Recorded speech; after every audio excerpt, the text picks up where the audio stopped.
Good morning. It's Owen Hexton speaking, Meridian's Investor Relations Manager. Welcome to today's call, which follows on from last week's announcement of a contract extension agreement between Meridian and NZAS. I'm here in Wellington with Neil Barclay, Meridian's Chief Executive. Mike Roan, Meridian's CFO, is on the line, rather symbolically calling in from the Manapuri Power Station. You may be reassured our CFO spends his summer holidays inspecting the company's generation assets. It's also Mike's birthday today. I'm sure he could think of no better way of celebrating than doing an investor call. For the call, Neil and Mike will talk through the business update that accompanied our market announcement last Thursday, and then we will take questions. When Neil indicates we are ready for questions, the operator will come onto the call and outline the process for asking questions. Neil, over to you. Thanks, Owen, and welcome everyone on the call. The purpose of this call is to provide some insight into the amended 4-year deal that we have concluded with NZAS and announced to the market last week on Thursday. We worked hard to provide solutions that we believe are of lasting value to the smelter and acceptable to our shareholders. We're delighted that Rio Tinto has accepted the terms of this extended closure offer, which provides certainty for the Southern community and the time the region and the electricity industry needs to do the best job to transition to a new future.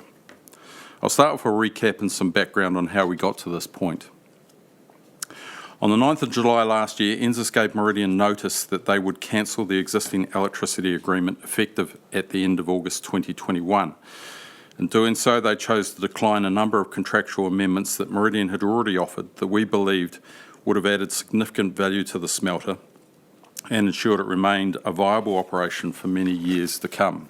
We talked about the nature of those amendments on our investor call last July.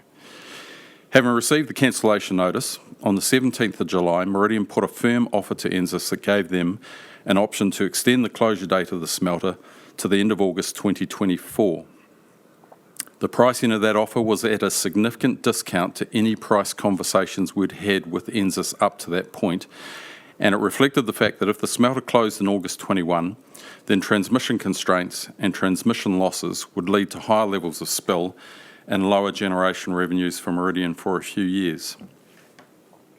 To ensure we created ourselves enough time to mitigate these impacts, a cents in the dollar type arrangement made commercial sense for Meridian. For that reason, the price included in our extended closure offer does not represent a sustainable price for the electricity sector in New Zealand. This is an exit agreement, and there is no option for NZAS to extend the contract beyond 2024. While the price in that July 2020 offer did not change during subsequent negotiations, the terms of our extended closure offers were refined during December to allow NZAS the option to reduce the contract volume to 400 megawatts from 1 July 2022, and given the passage of time, to extend the term of the agreement to 31 December 2024. Now, a 400 megawatt smelter works for us, and in fact, in some ways it might be preferable toward the end of the 4-year period as we work with the Southern community to encourage new business into the region over that time. We've not been part of the negotiations between the New Zealand Government and Rio Tinto regarding site remediation and transmission costs, but last Wednesday evening we received notice from NZAS and its owners that they would accept our offer, and we were able to close on an amended contractual agreement that night. So I'll now hand over to Mike, who will talk you through some aspects of the contract amendments in a bit more detail. Thanks, Neil. And just picking up on Owen's comments at the start there, it is a real privilege to sit in this power station. This asset is tremendous part of our business, and it's quite nice to be having this conversation with investors on my birthday, certainly compared to the alternate. So I'm going to talk to slide 2 of the presentation primarily. As I do, first, important to remember that the agreement that we have with NZAS is contract for difference, and that agreement's been in place since 2013, been amended a couple of times since then. But key point is it's a financial contract that provides price certainty for NZAS. Doesn't provide supply certainty, it doesn't direct electricity from the Manapuri Power Station to NZAS. Rather, NZAS purchases electricity it requires directly from the wholesale electricity market alongside many other participants. By way of example of that is in December 2020, Matapori generation was generally below the level of smelter consumption. So in that regard, this agreement is similar to many other contracts that Meridian has in place with customers around New Zealand. A second thing is a full copy of the contract can be found on Meridian's websites. The amendments summarised in the presentation that I'll talk to in a minute. They'll also be posted on our website, so anyone with a hankering can work their way through the detail by heading over there when they have time. So what we've agreed to do with NZAS was adjust the underlying agreement as follows. We adjusted the price, and that price is fixed through the 4-year term. This enables, to enable it, we removed language in the agreement that referred to CPI escalation and aluminium price participation. We also introduced an option for NZAS to reduce consumption from 572 megawatts to 400 megawatts by providing us with 6 months' notice. First time they can do that is 1 January 2022, but based on our modelling and given current aluminium price and exchange rates, this deal means NZAS is likely to be profitable for the 4 years. So the option really gives them some downside protection should aluminium prices trend down again, and if they choose that option, also provides us with arguably a better transition, as Neil mentioned. And the last thing that we changed of note in the agreement were the FM provisions, or force majeure provisions. These are a little complex, so I won't do justice to them here. But to summarise the changes, they previously required that for an order for NZAS to secure relief against contract quantity following an event of force majeure, that NZAS's response to the event of force majeure had to be consistent with the nature and scale of response expected of a smelter with at least 10 years of operational life left, and that was reflective of the contract term.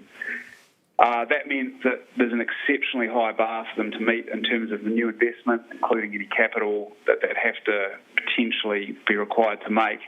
And in our view, that wasn't any longer appropriate for a smelter that will close on 31st December 2024. So we've made changes to reflect and provide for a response to FM that's appropriate for a smelter with that remaining life through December, or up to December 2024. NZAS, of course, need to still do everything they could reasonably and safely be expected to do to restore consumption if they want relief against contract quantity. If an event of force majeure, and this is in the agreement already, but if in the event of a force majeure reduces the smelter's ability to consume electricity to less than 400 megawatts, then either NZAS or Meridian can terminate the contract on 3 months' notice. Other than that, all the other provisions like smelter demand response and or key provisions like smelter demand response and price separation remain. We've also adjusted the terms of the backing contract that we have in place with Contact Energy. Tenor of the new agreement with Contact replicates the new term with NZAS. The price is different to the earlier contract, as is the volume, which is now about 100 megawatts on average, unless NZAS elects to move to a 400 megawatt smelter, and then that volume is prorated with that agreement. I will say that without Contact support and commitment, we wouldn't have been able to form a new agreement with NZAS, so I wanted to take a second on this call to say thanks to them as well. And before handing back to Neil, I also want to cover the mitigations that we presented back when we talked to this topic in July, and you'll find them in the presentation back then. We covered 3 areas. There was transmission, there was physical flexibility, and there was portfolio flexibility. First up, and as it relates to transmission, as you'll see on page 4 of this presentation, Transpower's on track with the Clutha Upper Waitaki Lines project and expect to complete it by May 2022. And like Contact, I'd like to note they're incredibly proactive back in 2020, Transpower that is, and mobilised very quickly, giving NZAS's determination to focus on this upgrade. And they really did and continue to show what can be done when things change. Back in July, we also noted we weren't overly concerned about sending energy across the HVDC link. Our focus was primarily between Southland and Canterbury, but that there were limitations in the North Island Reserve market that required some attention should NZAS exit. So at that time, we tabled a proposal to build a 100 megawatt hour battery that could and would provide those reserves. I think at the time I said the economics were a no-brainer for that battery if NZAS were to leave. Good news is they continue to look positive.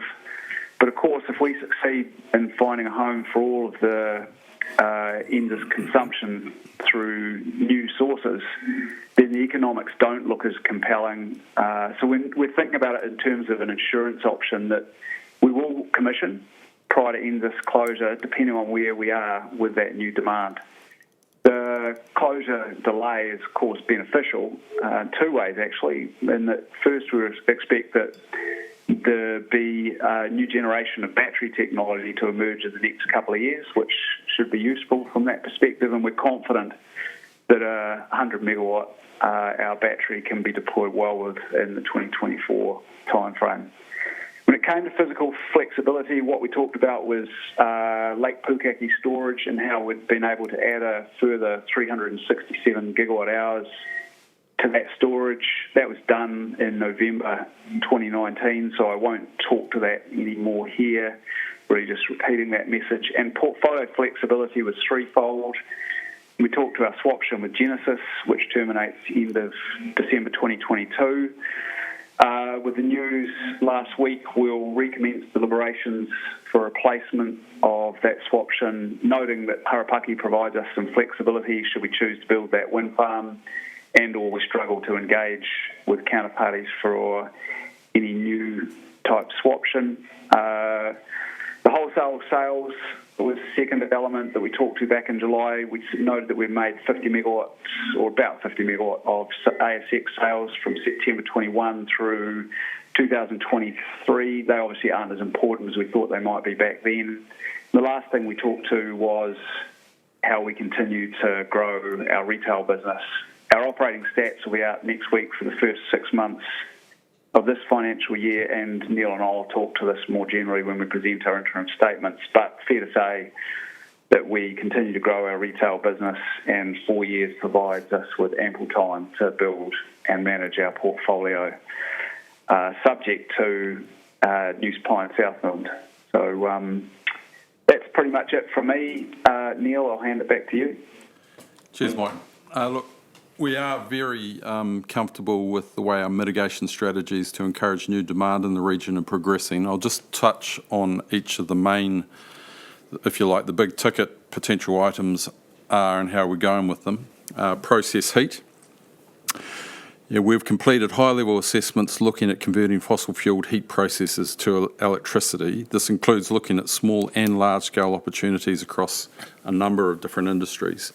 We've also worked with counterparties to understand the transmission requirements needed to get these projects off the ground. I think these opportunities represent a renewed interest by these sectors in decarbonisation of process heat, and it's looking encouraging. I think long-term contracts with sustainable NZAS-type pricing will get many of the smaller-scale decarbonisation projects over the line, and we think the opportunity could be as much as 250 to 500 gigawatt hours just in that sector. So you can expect to hear much more about that as we progress. IT infrastructure. We've been working alongside the data grid team since August last year on what will eventually be, potentially a 100 megawatt data centre in Southland, connected by fibre optic cable with the east coast of Australia. The proposition looks positive and it's progressing, ahead of plan. We understand that Remy Glasso and his team have land options secured and have started engineering work on the facility. The significant next step will be securing the first customer. Green hydrogen. Now, I realise there are many sceptics around the economic viability of green hydrogen, but the interest we're seeing from a large number of credible players suggests that the opportunity for production and export of green hydrogen is realistic. The race to secure what will become a massive market is on. We are developing a process to consider the current multiple proponents who we are engaged with and to attract other possible partners as well. And in parallel with that process, Meridian Contact have also initiated a $2 million joint study into green hydrogen. There's three key aspects of that study. 1, the market analysis and economics. 2, site engineering costs and scale, plant flexibility, product storage and transport. And 3, flexibility benefits to the power system. i.e. dry year storage and a contribution to the New Zealand Battery Initiative. Now, whatever we come up with, the economics of a scale hydrogen production facility in Southland start to look like a no-brainer if the facility can also provide demand response services to the electricity industry. Seasonal demand response is likely to not only be a very valuable option for the provider, but also a very efficient option for the New Zealand electricity system to manage system security as our reliance on gas and coal diminishes. So I think Mike's already referred to the Klupa Upper Waitaki Line project, so I'll just move on to our summary page from here. I think to sum up, we're obviously very happy that we've been able to conclude arrangements to extend the closure of the smelter out to December 24. It was clearly in our commercial interest to do so, but it was also a very good outcome for the Southland region and for New Zealand, and it will provide all concerned certainty and time to manage the transition. I think the transition itself will create many opportunities that will ultimately deliver greater benefit to New Zealand than exporting electricity in the form of aluminium. And I'm personally very energised to start 2021 on these terms. So we'll now take some time to execute on some really exciting opportunities for life beyond the smelter that will deliver new clean energy solutions that will benefit not only Meridian's business, but its customers and the wider economy. The 4-year deal also provides ample time for Transpower to continue their excellent progress delivering the necessary transmission enhancements, which, along with the North Island reserve enhancement opportunities, i.e. the battery, will allow the NZAS load to be exported from the Lower South Island to the rest of New Zealand if those new demand opportunities are slow in arriving. I guess the thing you're all wanting to know is, what does this mean for Meridian's dividend? All I can tell you at this stage is that Meridian's dividend policy has not changed, but noting that the existing policy does provide the board with a reasonable degree of flexibility. We'll be in a better position to provide further guidance at our half-year results announcement on the 24th of Feb. In particular, you can expect to hear from us on the interim dividend for FY21, how we're thinking about flexibly managing our balance sheet, and where we're at with the timing of our Harapaki wind farm option. So just one final closing comment from me. I think prior to last year, I personally would not have chosen for NZAS to exit New Zealand in 2021 or 2024 for that matter. But since they have taken that decision, it's driven us to seek out a raft of opportunities. And if we can execute well, they will create a far more robust and diversified business. So whilst getting off the NZAS drug cold turkey would have been pretty tough, we do need to go drug-free. This 4-year transition period, given our inherent balance sheet strength, is, I believe, very manageable and in the best long-term interests of our company. So now we can stop talking for a bit and take some questions. Like to ask a question, please press 01 on your telephone keypad and wait for your name to be announced. There will be a short silence whilst names are collated.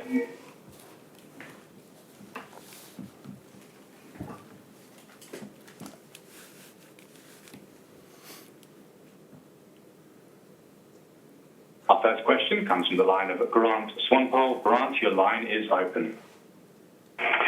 Good morning, team. Eventually we get a deal done. That's fantastic. 2 questions. First one is around your comments on process heat, talking about a 250 to 500 gigawatt hours. It looks like fairly near term that opportunity could come up. With all the forward book you put in place, how's your supply-demand balance looking without the Harapaki build over the next few years? Yeah, Grant, just a couple of aspects. That 250 to 500 gigs, it's reasonably near term, but it'll take 2, 3, 4 years to execute on it. So there is a bit of time. In terms of the overall portfolio mix and position, I think I'll hand to Mike to provide a bit more context for that. Yeah, really good shape, Grant. With the contracts got in place, and as those contracts expire, they just give us optionality. So if we find high value opportunities at the C&I space, we want to continue to roll them over because the new growth opportunities don't emerge, then we continue to do so.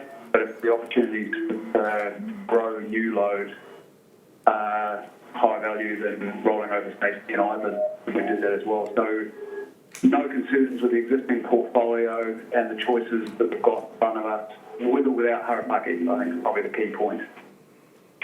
would we expect to see you guys ease back a bit on your retail land grab over the last couple of years? I think it's just been organic, Grant. So, we've, again, it's kind of value, right? It creates the margin for us above wholesale price, so rather than selling residual volumes into the spot market, we've chosen to sell to retail customers and just grow the value organically that way. So, no, I think we're quite comfortable with the growth that we've seen in our underlying book. And as I say, if we did see any particular challenge that was in front of us, is we do have contracts rolling off all the time that just allow us, substitution. So, no, we're very comfortable with the way we're tracking. Yeah, the way And my second question, I was just going to add, Grant, that our growth in retail has been done at a profitable level, so it's sort of no regrets in some regards, and I don't see that easing up whilst we're successfully executing on it. Thanks. And then I think that back-to-back contract with Contact is expected out later on this week. Should we consider the price that you've set with Contact is similar to the price you have with Rio, or does the flexibility in the contract mess that up a little bit?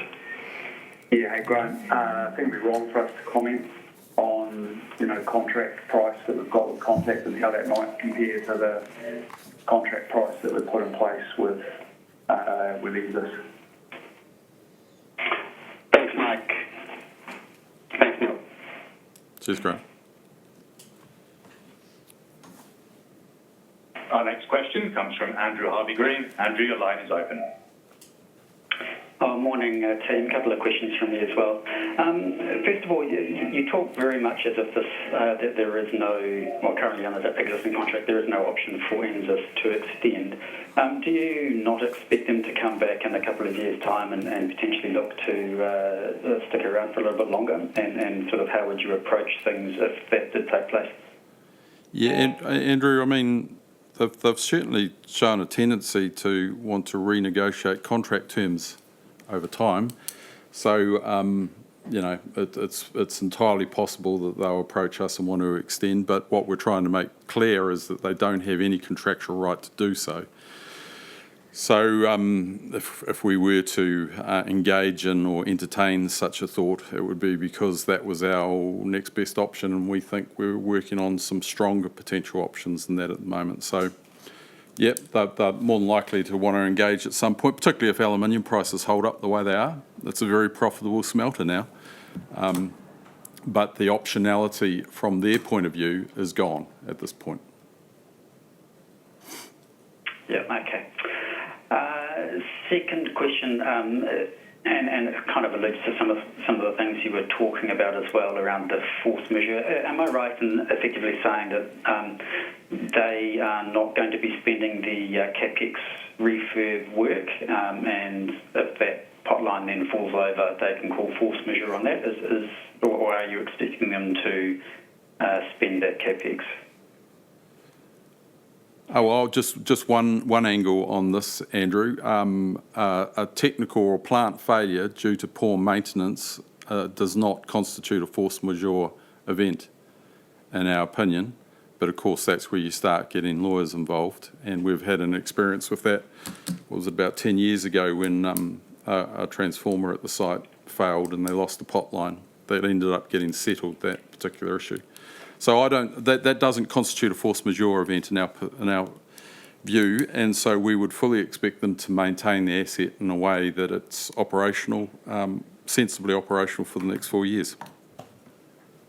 Mike, do you have any? Okay, so, No, we're good. Yeah, okay. So, because there was expected to be some work, I think it was on Potline 1, wasn't there? Some deferred CapEx on that. So you expect that effectively to go ahead? Yep, absolutely. If it's required to keep the plant operational safely for the next 4 years, then it should absolutely go ahead, and we would expect it to do so. Yeah. Yeah, okay. And the last question I had was just around hydrogen and site. I think people have talked about hydrogen as being a great thing to be doing at that smelter site. Is that a requirement from your perspective, or there'd be other local sites that would work equally well? No, it's not a requirement. It's just the site's got some existing facility that you might be able to acquire off the smelter and utilise. There's nothing inherently fantastic about that site. I mean, it's close to the port, and so there's some existing infrastructure, Andrew, that a new hydrogen facility might be able to avail itself of. But time is also of the essence, and whilst the smelter's operational, it's taking up that space. So we'll see how it plays out. Okay, that's all from me. Thanks. Thanks, Andrew. Next question is from Peter Wakeman. Peter, your line is open. Thank you. Two questions. The first question is, I heard you mentioning the forward contracts on the ASX regarding the price, and you didn't say that you saw the significance, or someone said that. What do you think is the sort of effect with wholesale prices when announcement is made, say, closing the smelter and then a contract continuing it from an earnings point of view for Meridian? Peter, I think Mike's best placed to handle that one. Yeah, Peter, my reference was back in July. We had, on the investor call back then and in our presentation, noted that we'd made some sales on ASX to help us manage the risk should NZAS provide us with a termination notice that they eventually did in July. So that was my reference back then, and my reference to they seemed more important then because smelter consumption, would be gone August 2021. They seemed reasonably important at that point. Obviously, the smelter consumption will stay around until 2024, December 24. So those sales aren't as important as we thought they were back in July. That was really my reference there. Wholesale price forecasts, I'd just be wrong, Peter, if I gave you any form of wholesale price forecast. The only reference that we do have really is, again, back in July and after NZAS provided that notice of termination, that wholesale prices did fall on ASX. The ASX prices fell between $20 and $30 a megawatt hour on that notice and have since risen. So that's about as good as a proxy I could give you, but trying to provide a forecast, I'll just be wrong, Peter, as wrong as the next person. Okay, the next question, regarding other possibilities of evaluating to Meridian's portfolio, is there any point in using the water, say from Manapuri, for water bottling or water tankers or something like that? Peter, look, as I understand that has been looked at by different parties over the years, and I think what you're referring to, there's a large amount of water that gets discharged from the Manapuri power station into Deep Cove, and if that fresh water could be harnessed and used somehow, that would be potentially a value-enhancing opportunity. We personally wouldn't engage in that. It's not part of our core business, and there are environmental concerns and issues with bringing large ships into that national heritage site to collect that resource. So that would be probably the sticking point in terms of getting anything up and going on that. But we personally would not engage in that as a business model. I should never say never, of course. But thanks, Peter. And that's the electric ships. Yeah, well, that's the world's changing at a rapid rate. So,